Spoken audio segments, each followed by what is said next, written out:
This conference will now be recorded. Okay, I have to apologize. Last week, it recorded exactly 1 second of the class, and that's why I was not able to post it. When I went to download it, it was so fast. I thought, wow, the internet's working so fast, right? It was downloaded in an instant, and then when I went to upload it, it also took an instant, and then I saw that the duration of the class was an instant. So I apologize for that. But yeah, tried but didn't work out. Okay, so a couple of things that we want to go through today. Let me touch upon the question that Esther asked, because that is a question that the Bate Din often ask about, but even more importantly, it's a very, very relevant question that comes up often, and the way we deal with it, and that's why the Beit Din probably likes this question, because it shows knowledge of many of the principles of Shabbos. Okay?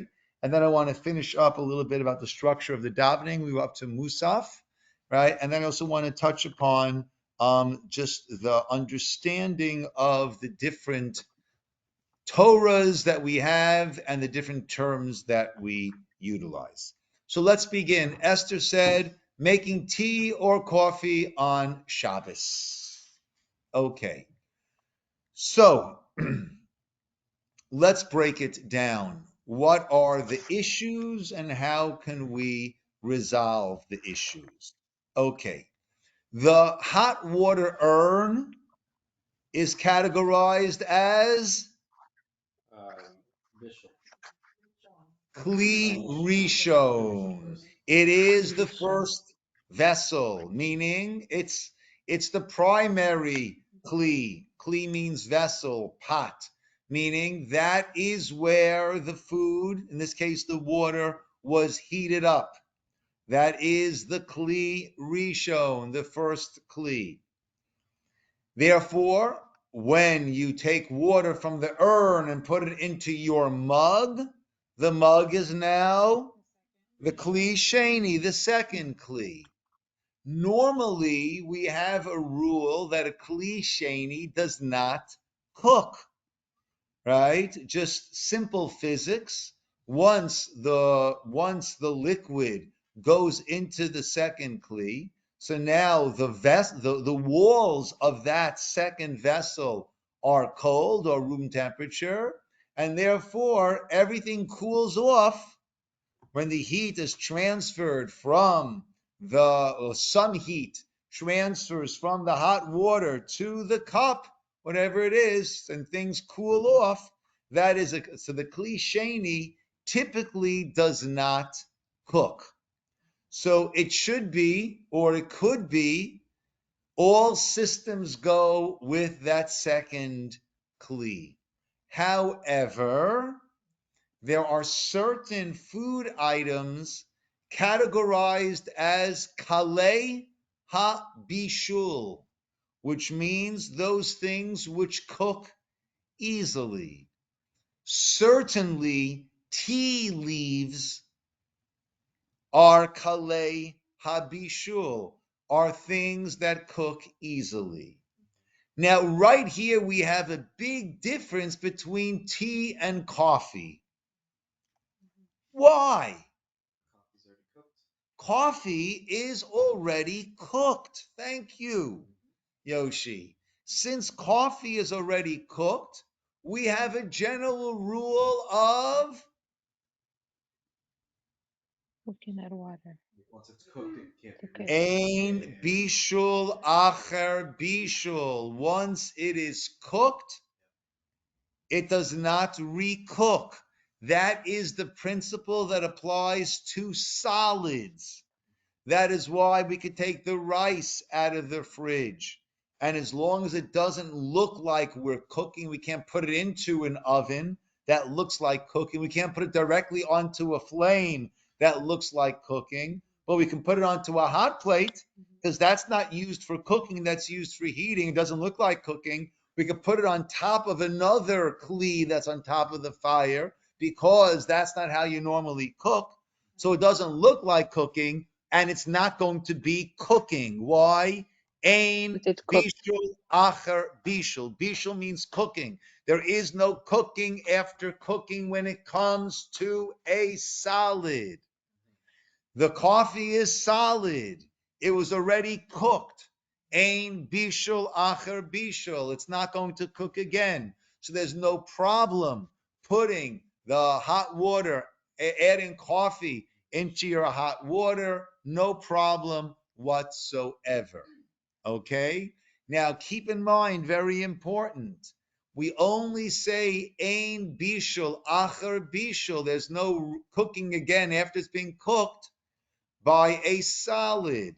But my cooked chicken soup, my cooked lentil soup that's been sitting in the fridge over Friday night, we served it, we had it on the blech or on the hot plate Friday night, and we served it, had delicious soup. The leftover soup went into the refrigerator. It's fully cooked. So can I take it out tomorrow and put it on top of my hot plate to warm it up? No. Why not? Because there is bishul after bishul when it comes to liquids. Okay? There is bishul after bishul. There is cooking after cooking when it comes to liquids if they are no longer warm. As long as it's just warm, it would not be a problem. And I could put that warm soup back onto the blech. Okay? Other requirements that you would need to have to put things as a good little review of our Shabbos teachings, right? If I take my hot soup off the blech and I serve it Friday night, right? Can I put, and it's still warm, can I put it back onto the blech? If it's cold, absolutely not, because that is bona fide cooking. Even though it was already cooked, liquids that have gotten cold, there's cooking after cooking. It can't go back onto the blech. If it's warm, then there's no problem of cooking, but there is a problem of it appears to be cooking. So what need I have done in order to be allowed to put it back onto the blech? Good. Either I'm still holding on to it, or ideally I'm still holding on to it and good. Warm. I had intent when I took it off, I'm going to be putting it back on. That's the ideal. Minimally, one of those two is enough.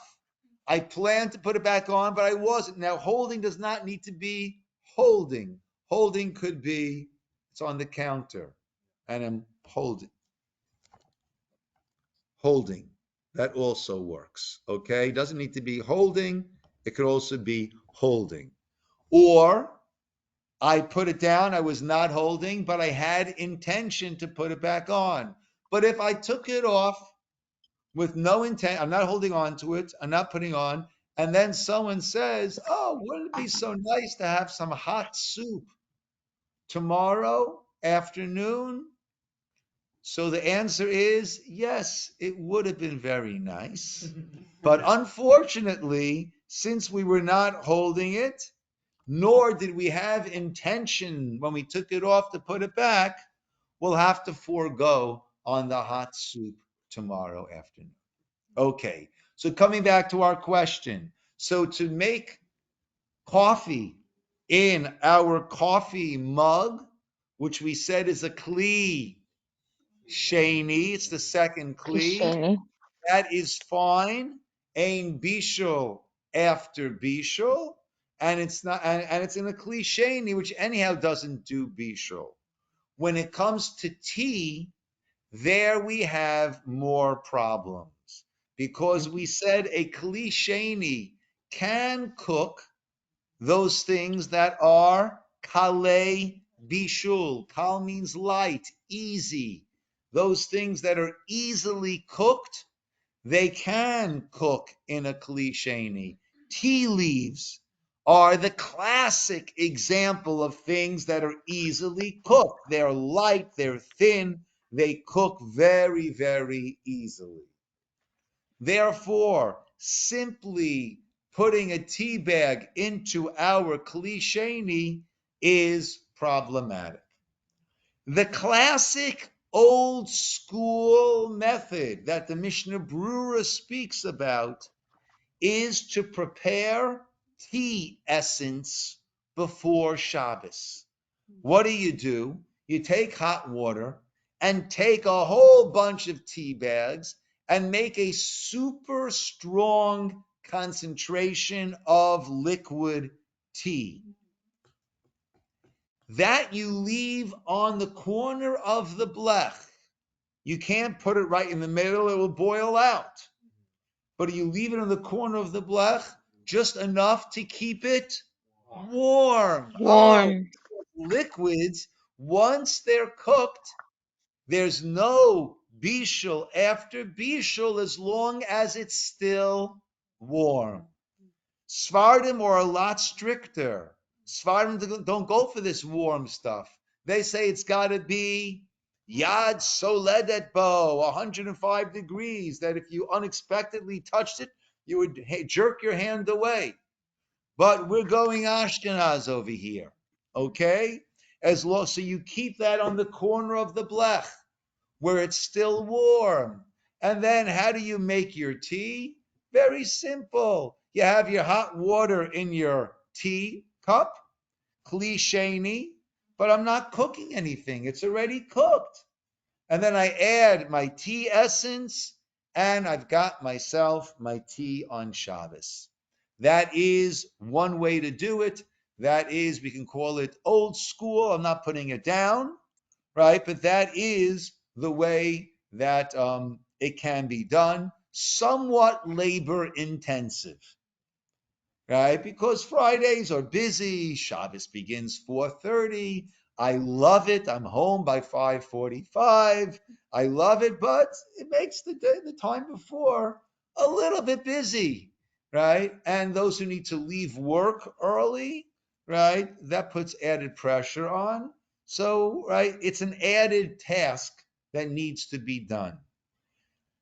Another easier method is Kli Shalishi.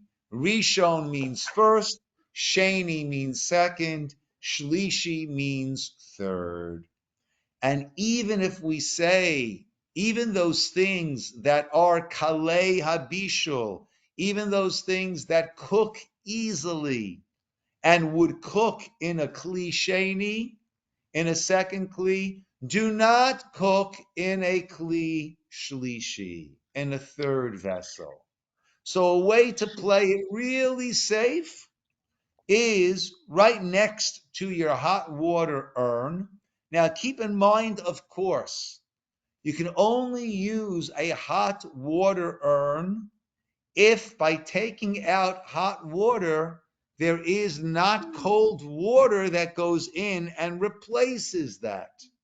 If you're taking hot water out and cold water is going in, forget about the problem with the tea. You can't take water out at all because then you are cooking the Cooking. water that goes in to replace it. So if you've got a hot water urn, that's fine. You take out hot water, no cold water goes in. If you're using one of those water coolers, which have the cold water button and the hot water button, the hot water button cannot be used on Shabbos because hot water goes out, cold water goes into that container, whatever it is that heats the hot water. You're cooking the hot water. Wait, why can I use cold? Why can I take out cold water? The same thing happens. Cold water goes out, new water goes into that compartment, which cools off the water. Why is that any better? Because there's no cooking. The problem is cooking on Shabbos. There's no problem in cooling something on Shabbos. I could take something and put it into the refrigerator. Now, if my taking out cold water would automatically kick on the condenser, that's a problem. Similar to if opening the refrigerator would automatically turn on the motor, that's a problem. But why is it not a problem in either one of those instances? Because it doesn't always happen, doesn't happen automatically. As opposed to the oven. When you open up the oven door, what happens immediately? The The fire. temperature goes. Why is that? We've mentioned the oven is trying to maintain a temperature of 350 degrees. The house is at 70 degrees. A 280 degree disparity. In order to maintain 350, you got to get those fires going. The refrigerator is trying to maintain a temperature of, let's round it out, 40 degrees. That's 35 degrees, right? And the house is 70. A 35-degree disparity does not require the cooling elements to kick on immediately. Okay. So the Kli Shlishi is the third vessel.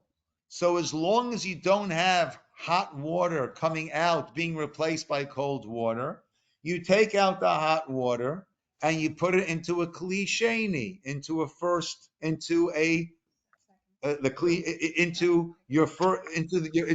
a mug. Okay, that mug serves as a kli sheni. The hot water urn was the first. This is the second. I don't make my tea in here. What do? I pour this into another cup. Okay, Kli, this is now a kli kli shlishi. Kli shlishi. This is shlishi. my third vessel.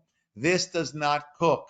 Even those things which are kalei habishul, even those things which are easily cooked, like tea leaves, Tea. is not going to be cooking in my kli shlishi. I put in my tea leaves, and I put in my tea bag, tea leaves, and I have my tea.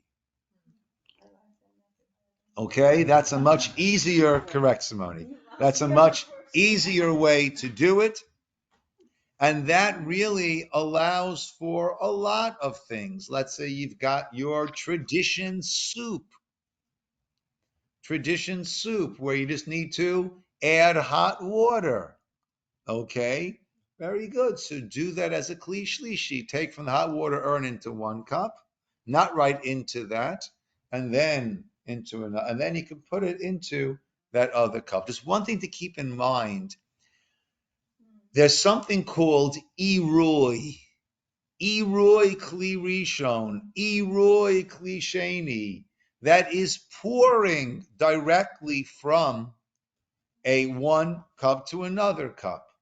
So the pouring from the kli rishon, from my hot water urn, into this, if there is food in here, then it's not, and I'm pouring directly onto that. That's not really considered to be a kli sheni. That pouring of the kli rishon has the status of a kli rishon. Okay, and the pouring of a kli sheni directly has the status of a kli sheni. So when it comes to my tea, so there I go into my first mug, which is a kli sheni. I pour it into here, and then I put in my tea. I'm not pouring onto the tea. In the case of the tradition soup, so there, you'd rather not pour from the first mug directly onto that, because that is not considered a kli shlishi with its properties of not cooking. That iroi kli sheni, that pouring directly from the kli sheni, is considered like a kli sheni. So what you would do is, from the urn into this cup, we'll call this cup, right? Cup A, which is a kli sheni. From that into another cup, cup B, kli shlishi, and then I could pour that right into my styrofoam cup, right, which has my tradition soup in there, and I can enjoy that soup. So is that styrofoam cup number 4?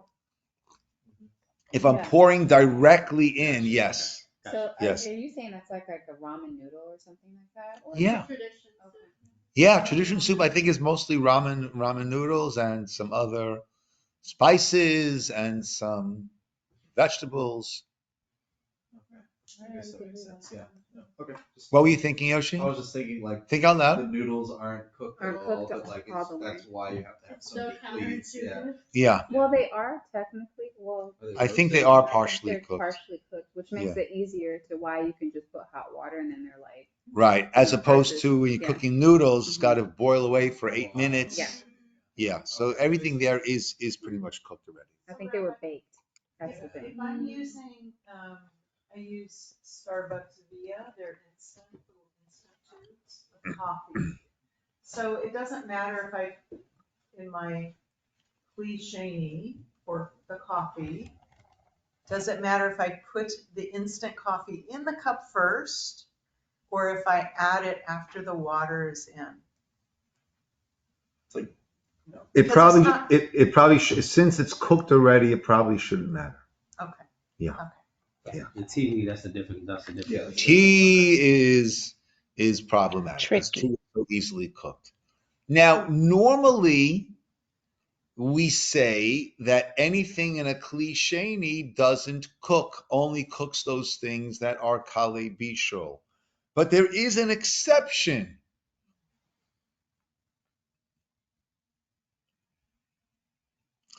What is the reason why a klisheni doesn't cook? Because the walls of the klisheni cool it off.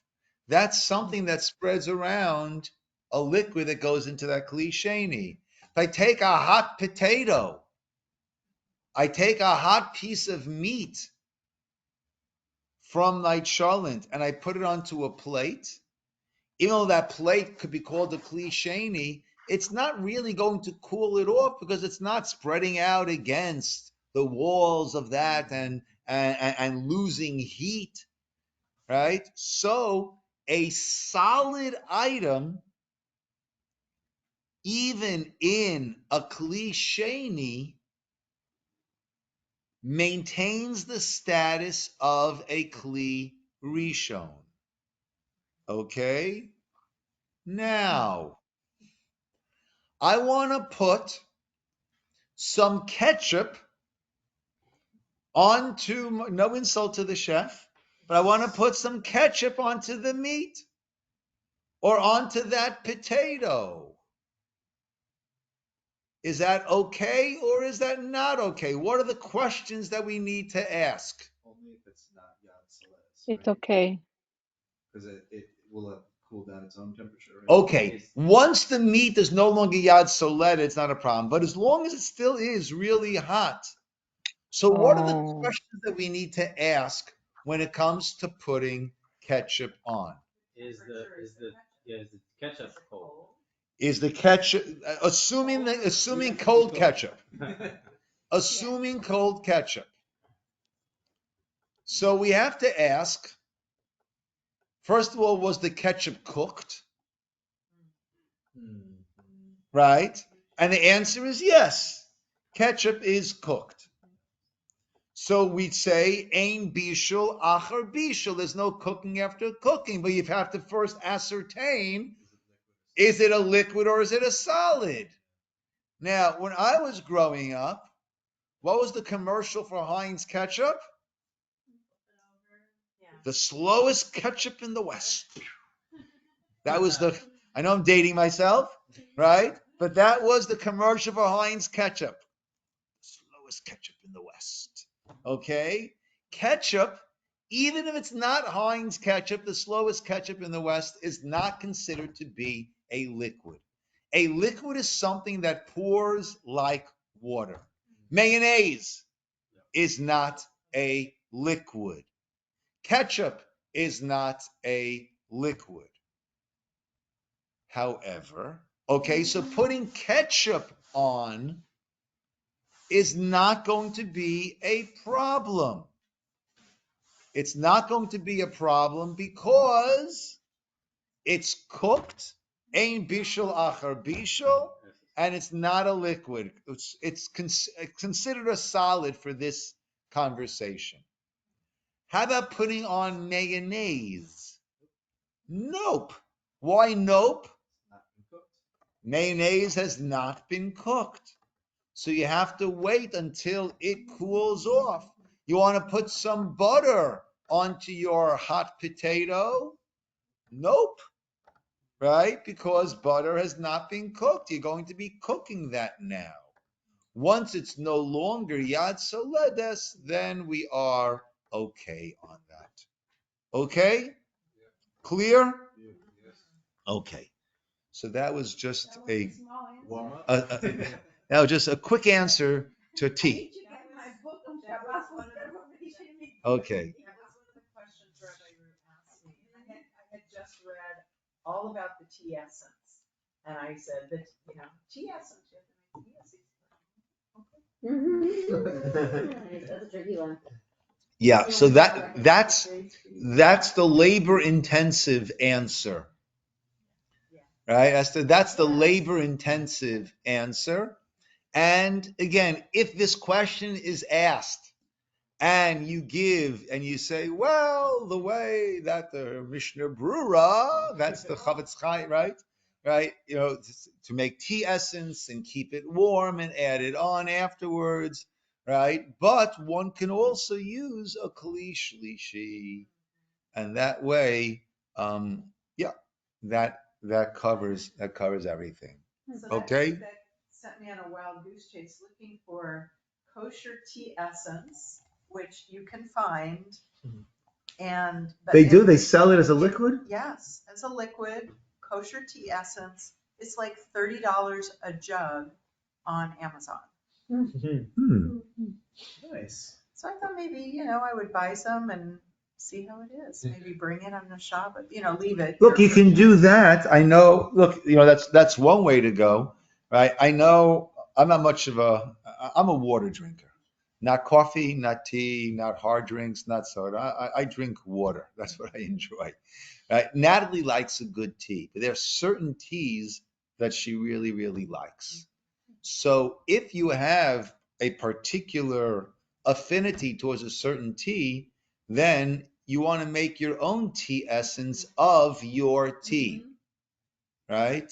So, so you can certainly go, the Amazon route or whatever it is and buy kosher tea essence. It's pretty easy to make your own. And like I said, if there's a certain tea that you like, then you want to make that tea essence. Okay.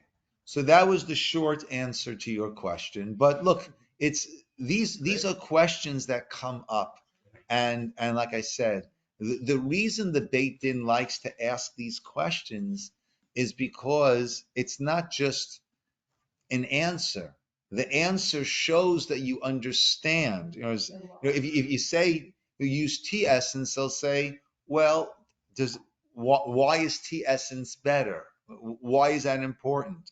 Must the tea essence still be warm? Why is that? Right? So all these things, right, show that a person's got a knowledge, not just I can do this, I can't do that, but has an understanding of the halacha, of the structure behind it. Yes, Rose. Rabbi, I have a question. Can you hear me? Yes, we hear you now. Okay.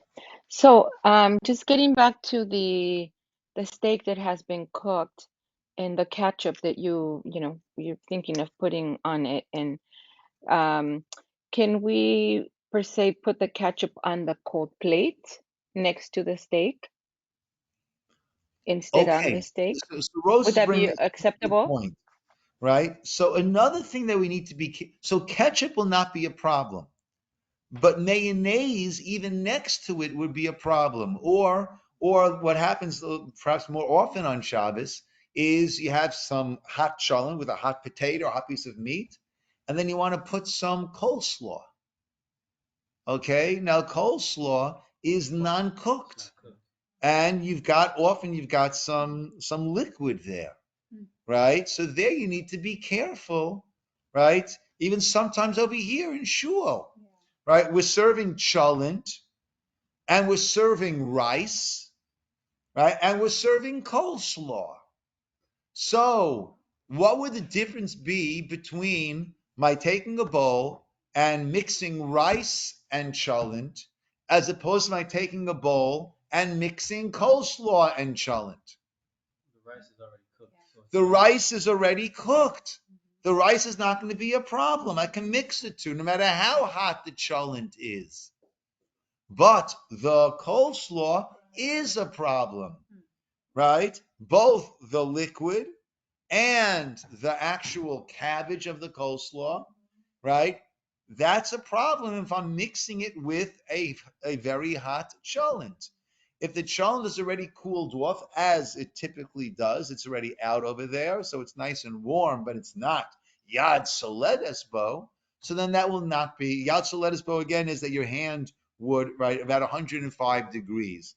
Now, 105 degrees, people, that's not so hot that you jump back. That's true. That's if you're expecting it to be hot, right? But if you're not expecting it, and all of a sudden you touch something that's 105 degrees, you're going to jump back. Okay? So as long as it's not yad soledes bo, then we are okay. It's not going to be cooking. Yes? What about, Rabbi, if you mix something with a mayonnaise? That's like, for example, if you mixed a sriracha, which sriracha is cooked because it has chilies that were cooked and put into it, and you mix that into a mayonnaise, would that still not be able to Are put you on mix? Are you mixing in when it's hot? No, like the sriracha, and then putting the sriracha Spicy inside, mayo, yeah, into the mayo, having that already mixed, and then if the dish was hot, you still couldn't do it. Correct. If there are any ingredients That's not cooked. that are not cooked, then we've got a problem. Okay? Because the cooked ingredients won't be a problem, but the non-cooked ingredients will get cooked, and that's a problem on we would just Shabbos. do everything before Shabbos. What do you mean? So can we Well, can we make that mixture before Shabbos? Before Yeah, Shabbos? but you no, just wouldn't be able but to my put it point directly is, like, on. for example, Oh, putting it my on. spicy Right. sushi bake, Gotcha. I can't put that Okay, on I see now, what you're right? saying. Right. Right. The fact that it's mixed before Shabbos, if it's cooked before Shabbos, Gotcha. then we're good. The mixture, right? We can't put it on Shabbos, lest it will cook. You can heat up your spicy mayo. Cook it before Shabbos yourself. Well, if the spicy mayo is warm, well, I was gonna say, can you do it if it's warm? If I cooked it? see, once something is cooked, then if it's a liquid, if it's still warm, it's not going to recook. But if it wasn't cooked and it's warm, it can get cooked afterwards. Even if it's a solid though, Mayo's not a because mayo is not a liquid. But it wasn't cooked. Right. Meaning, bringing something from warm to yad soledes bo is cooking it. If it was not, if something was cooked and it's still warm, then it's not considered cooking when you heat it up again. But if something was not yet cooked and it's a liquid is not yet cooked, or anything was not cooked, and now you're bringing it to yad soledes bo, so that is cooking, and that will be a problem. Okay, so having the warm mayonnaise is not going to help. You'd have to cook the mayonnaise. Doesn't sound very healthy. Yeah, or palatable, though I don't know. Though that's not true. I mean, we used to. There was a broccoli kugel that Natalie used to make, which was mixed with mayonnaise and other things like that, and baked, and it was absolutely delicious. Yeah, not healthy enough for us now. What can I do? All the good stuff. Yeah. It's got broccoli in it. It's so healthy. Yeah. Ignore everything else. Yeah. Okay. Good. Okay.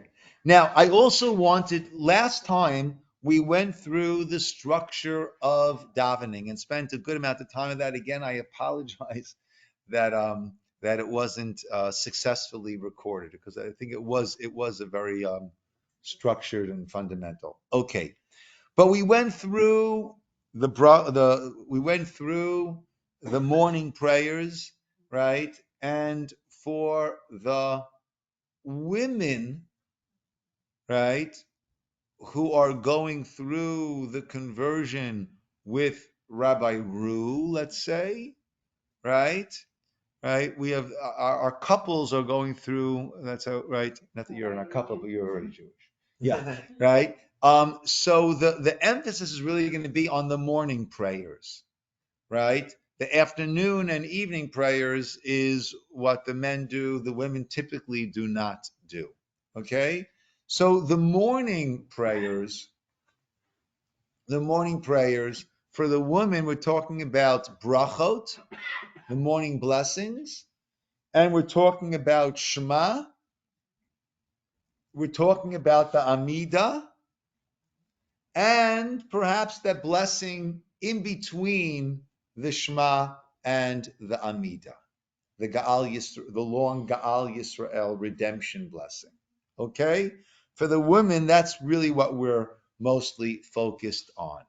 Okay, we went through last time the Shemona Esrei in depth, the three part components of the Shemona Esrei, the first three blessings, the last three blessings, the middle section. During the week, the middle section is those 13 requests. On Shabbat and Yom Tov, it's one bracha in the middle, with the exception being, when is it not one blessing in the middle? When it's Rosh Chodesh? No. Rosh Hashanah. Rosh Hashanah, there it's 9 blessings. 3 beginning, 3 end, 3 in the middle. We went through all the different either additions or adjustments that are made in the Shemona Esrei during the days of Rosh Hashanah and Yom Kippur, where we add in the 2 and 2 beginning and end, and we most importantly change the blessing HaMelech HaKadosh HaKel HaKadosh. We mentioned on holidays and on Rosh Chodesh, and on Hanukkah. Not Hanukkah. Rosh Chodesh holidays, we include Yalev Yavo, and we mentioned that holiday, and that gets inserted in the blessing of the service, because in those days there's added service in the Beit HaMikdash. And we spoke about also on Hanukkah, as we just finished, the last time was Mincha today, and on Purim, we add in the blessing of thanksgiving, we add in the Al Hanisim, thanking God for the miracles, and then discussing the miracles of Purim or discussing the miracles of Hanukkah. And we have our rain additions, that in the first blessings we start is mentioning the power of the rain, and in the 9th blessing we start to ask for the rain during the winter seasons. Okay, when we looked at our Sidur at Yalev Yavo, we noted, right, if you have the Sidur, we noted on page 100,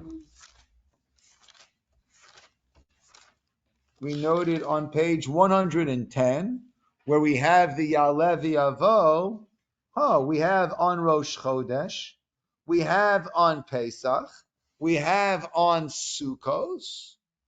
Why don't we have Shavuot? Why don't we have Rosh Hashanah?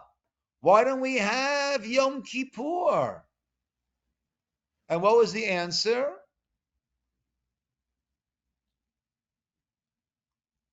You guys answered it last time. Because this is a weekday davening.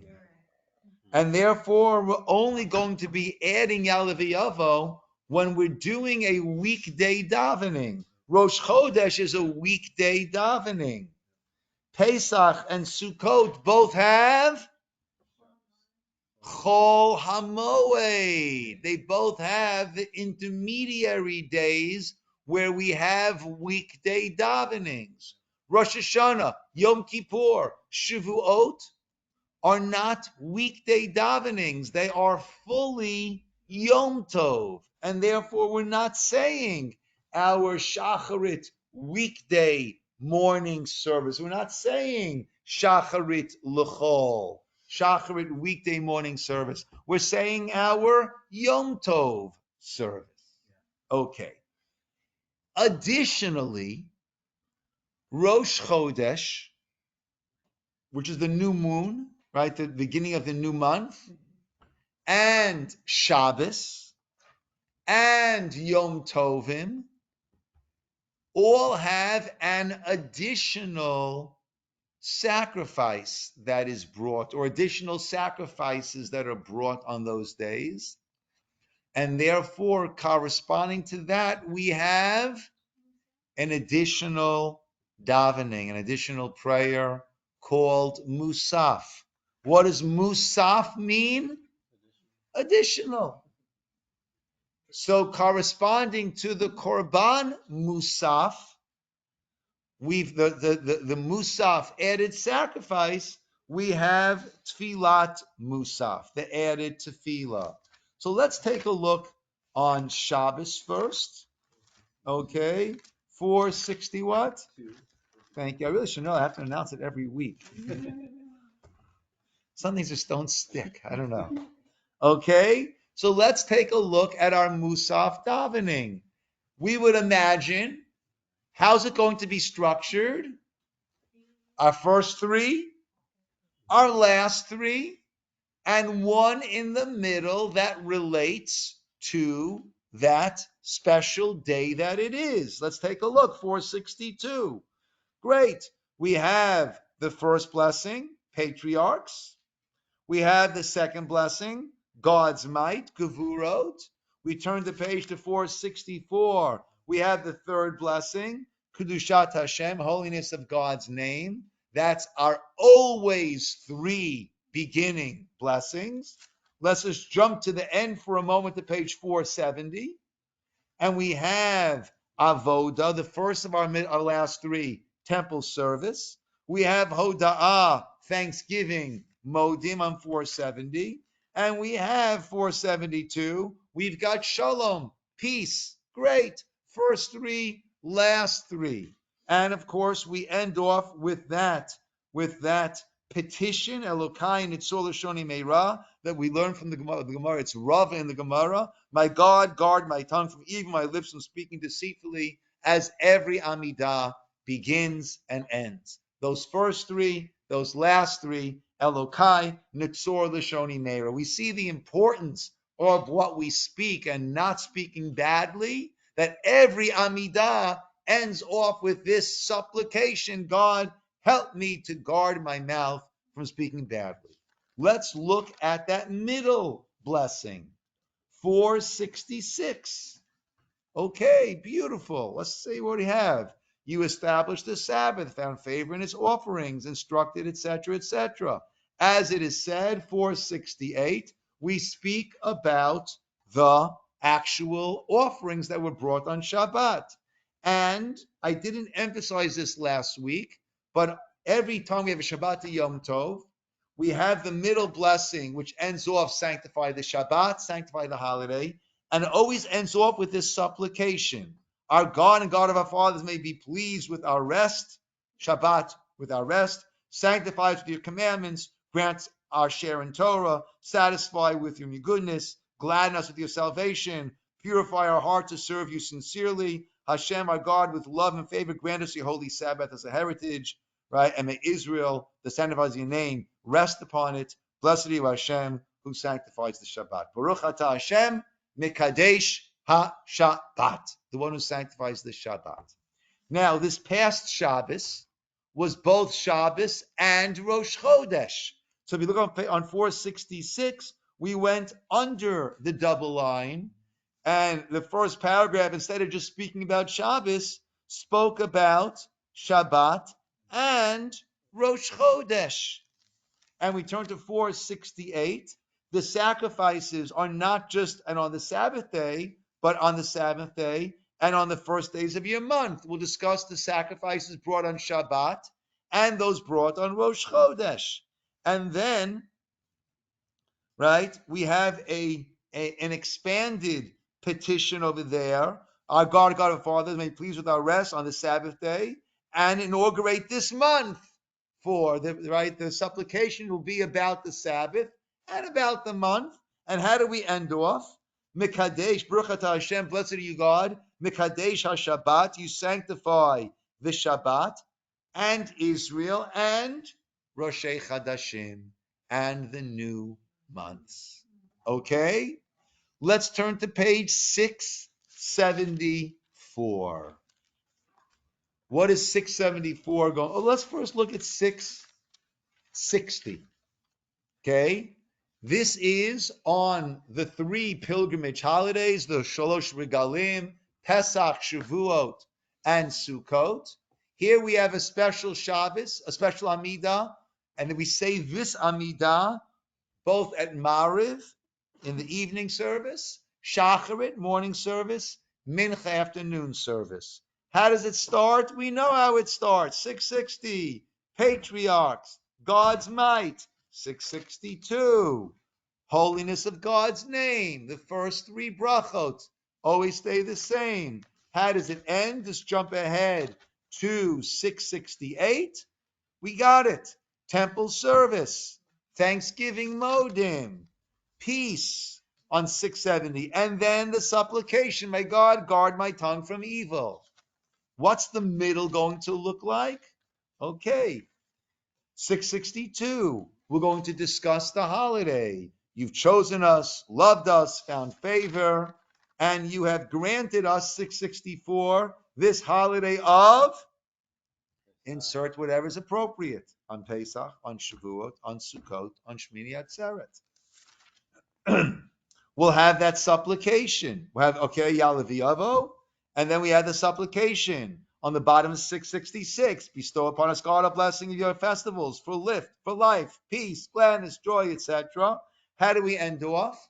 Baruch atah Hashem, blessed are you, God. Mikadesh, bracket says Hashabbat. If it's Shabbat and Yom Tov, then we say both. You sanctify the Shabbat and Israel and the seasons, the festive seasons and the holidays.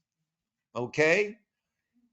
Similarly, when we make Kiddush Friday night, on Shabbos, how do we end off? Baruch atah Hashem, you sanctify the Shabbat.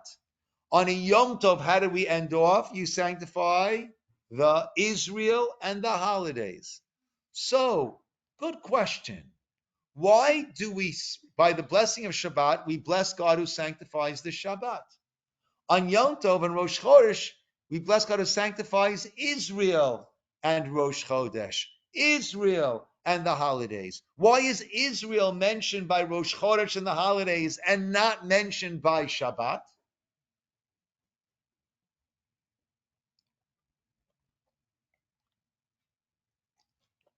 Does that have to do with how Israel is like the bride for the Sabbath bride in Israel? Like, So that'd be reason to mention on Shabbat, Is it because, right? Well, Say it, Yoshi.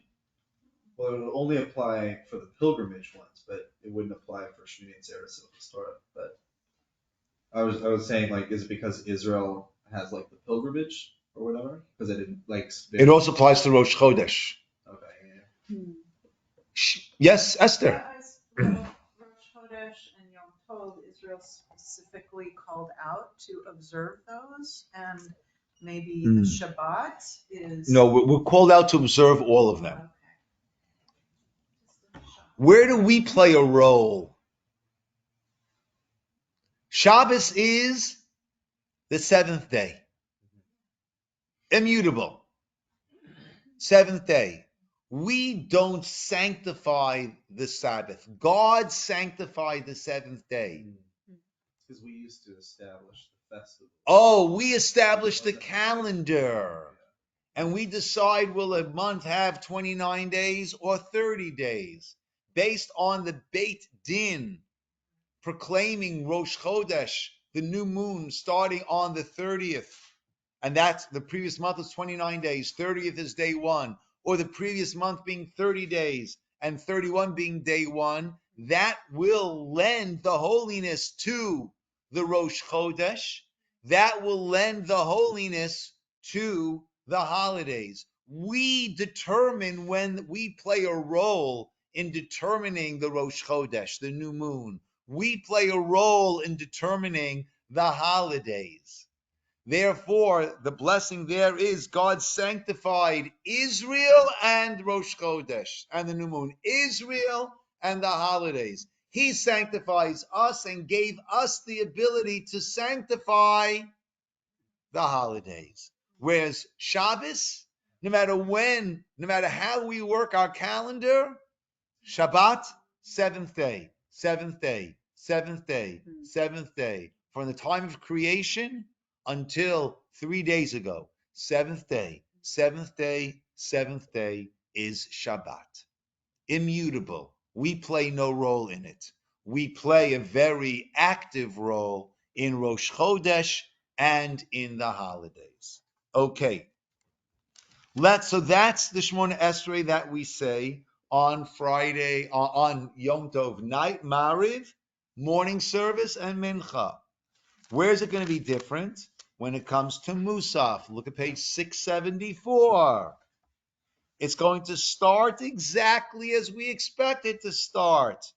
First blessing, Avot, patriarch. Second blessing, Gevurot, God's might. 676. Third blessing, Kedushas Hashem, honoring God's name. Let's jump to page 6.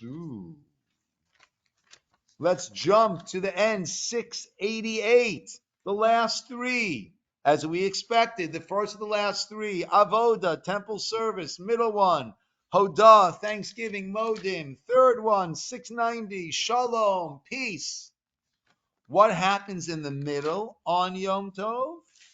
Well, it's always going to end off the same way, which is on page 688, the top of the first paragraph. Blessed are you, God, who sanctifies Shabbat, if it is Shabbat also, and Israel and the festive seasons. What happens in between?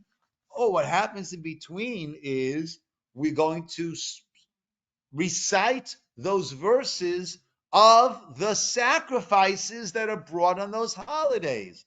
And that's why on 680, in the first 2 days of Pesach, we say that. On Chol HaMoed Pesach, the last 2 days of Pesach, we say that. Why? Because there are, what's different on all those days? Different sacrifices that are brought between the Yom Tov and Chol HaMoed. On Shavuot, there's no Chol HaMoed, 682 on the top. Now, on Chol HaMoed Sukkot, each day there were different sacrifices that were brought. So we have a different sacrifice. First 2 days of Sukkot, first day Chol HaMoed, second day Chol HaMoed, third day Chol HaMoed, fourth day Chol HaMoed, Hoshana Rabbah, which is the last day Chol HaMoed, Shmini Atzeret, Simchat Torah, right? What does Chol HaMoed mean? Yes, those are the intermediate days. What is it? What's the literal definition of Chol HaMoed? The festivals. Moed is festival. What's Chol? Hamavdil ben Kodesh l'Chol. How does Havdalah end every Shabbos? That he separates between Kodesh, holy, and Chol, mundane. So it's the Chol HaMoed. It's the mundane of the holiday. It's not regular mundane, but it's not full-fledged, full steam ahead holiday. It is Chol HaMoed. It's this intermediary level, which happens to be middle days, right? Now, by Sukkot, it's not really middle days. We have the first day or days of Sukkot Yom Tov, then we have Chol HaMoed days, and then Sukkot ends. The last day or days is a separate holiday, Shmini Atzeret, Simchat Torah. Okay. Clear about the structure. Good. I do want to go over something that, everyone needs to know, but Rabbi Ru makes a big deal about this. Okay? And this, on his curriculum, is the number one item there. Okay? So let's be very clear about these different terms. The written Torah is what? The Oraita, the 5 books of Moses, and also included in that would be Nach, Nevi'im, and Ketuvim, prophets and scripture, right? That's called Tanakh. Ta, Torah, Na, Navi, prophets, Chaf, Ketuvim. Okay? That comprises our written Torah. What is the oral Torah? The Durabanan. That is the explanations of the Torah that were given to Moses on Mount Sinai and passed down to us. God said to Moses, oh, well, here's a verse for you, Moses, right? You should tie it as a sign on your hands and a totafot between your eyes. And Moses said, huh? What does that mean? And then the tefillin were explained. And Moshe taught that to Yoshua, taught that to the Zakanim, etc., etc., etc., down to us. So the Torah Shebaal Peh is the explanations of the Torah that were given to Moshe on Sinai and passed down to us, and also those rabbinic additions that were made in order to maintain the integrity and the flavor of the Jewish people as we're going through different stages. Shabbos candles is not from the Torah. That's rabbinic. Yet when we think about Shabbos, what do we think about? The Shabbos candles, right? If you're playing Pictionary and the key word is Shabbos, chances are you're going to make candles, right? That's Shabbos, okay? So that is the oral Torah. Okay. Now, the halacha that we have, halacha meaning the Jewish law, the root of the word halacha is holech, walk. How do you walk? How do you walk through life, your days, your months, your years as a Jewish person? So that is derived from the Gemara. The Gemara has different commentators on it who extract the halacha. The most famous of them would be Maimonides, the Rambam, who codified the halacha. And then we have the Shulchan Aruch. Shulchan Aruch is the code of Jewish law. Okay? And that is the halachic Bible. Okay? That was written by Rav Yosef Karo in Tzvat. As Rav Yosef Karo is writing his Shulchan Aruch in Tzvat, Rav Moshe Isserles is writing his Shulchan Aruch in Europe, I believe in Prague. Not sure where. I think it wasn't Prague.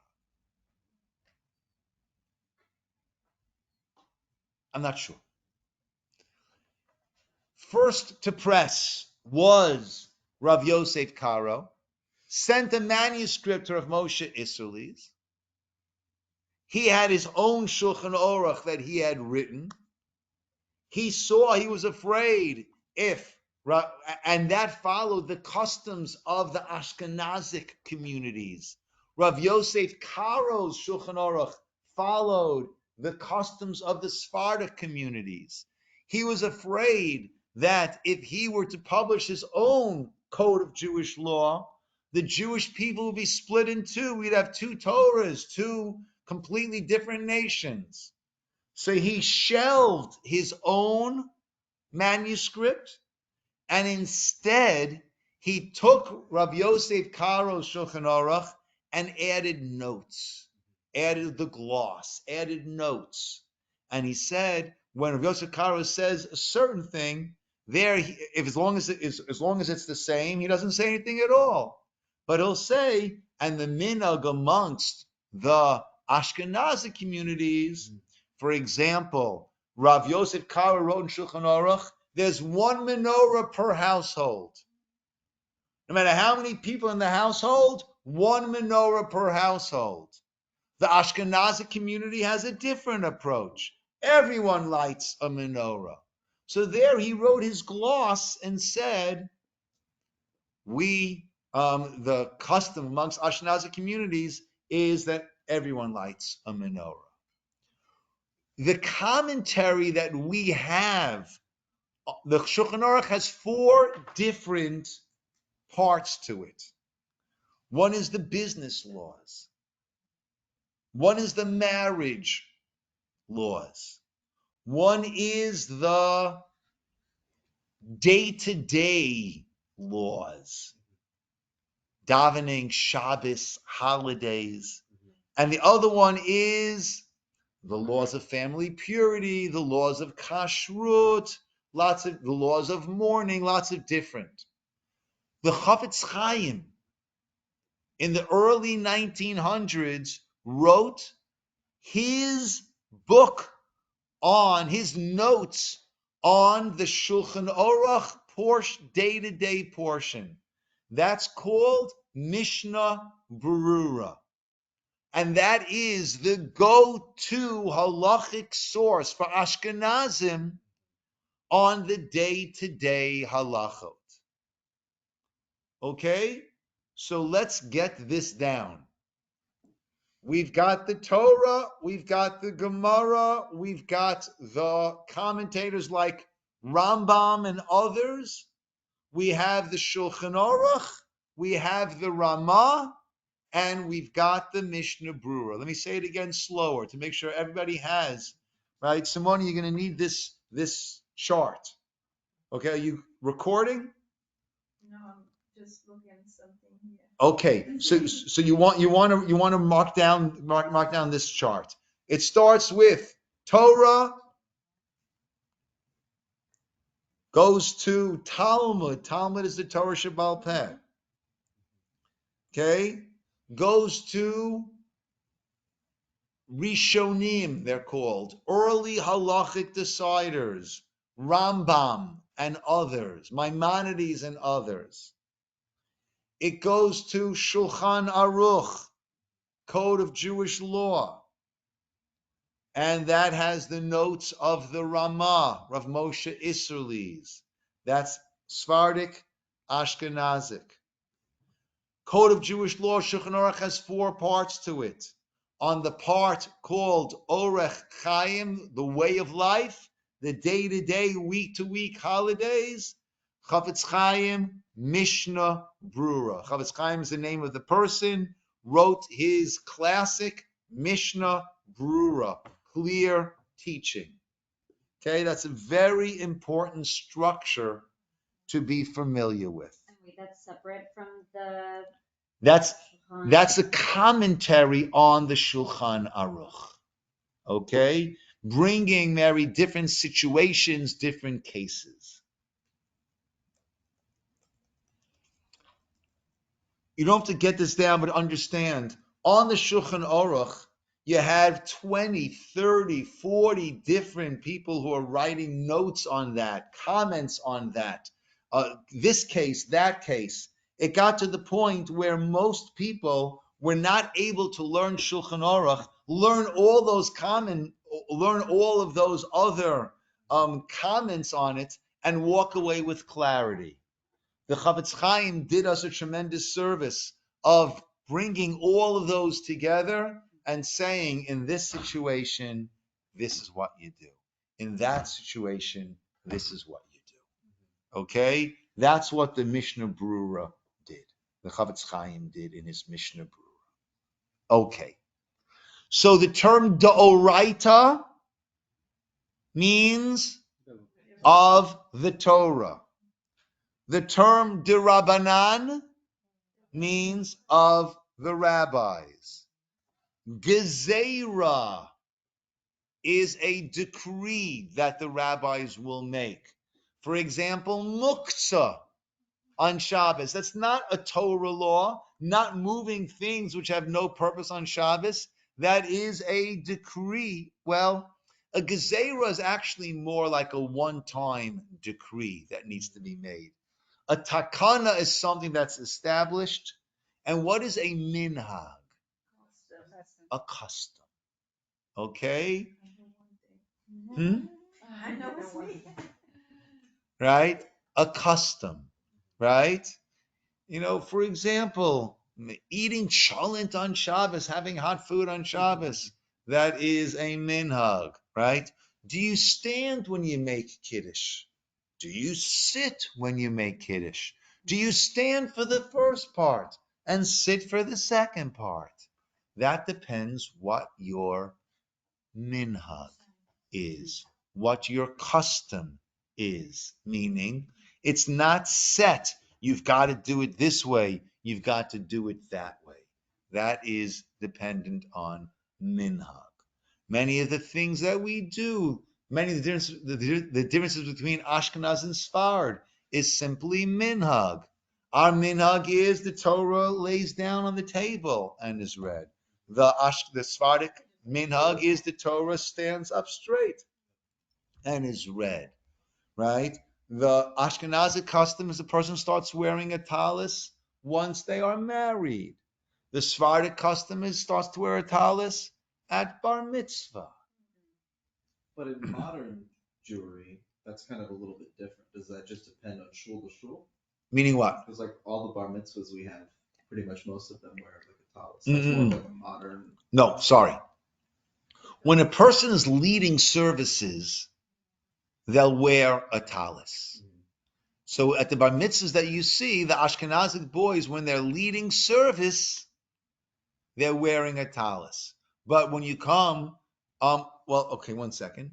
Okay, Roni, right? Roni Berezovsky on Shabbos not wearing a talis. The German Jews, Ashkenazic, have a custom that from bar mitzvah they wear a talis, and that's why I think Avishai Hefner does wear a talis now that he's bar mitzvah. This is all examples of minhag. Okay? Okay. Good. That's important structure. I know, again, Rabbi Ru, but everyone. But Rabbi, when you say the structure, I think it's good to. I get lost because like you speak English and Hebrew, and I'm trying to write what you're saying. So Okay. It would be nice to see in writing if it's not Okay. like a big So ask. come sit over here, and I'm going to do that right now with you. The classes. I'm going to be repeating what I said. So the class is officially over. Everyone's welcome to stay, right? If you want. I was looking on my phone for the Good. translation. I'm You thought I sorry. was on the phone. I was Okay. looking for my like. Okay. So let me make for you a nice chart over here. Give me a page. Yeah, Okay. this is good. Okay. And okay, I'm going to call it over here. I'm going to pause recording. Okay.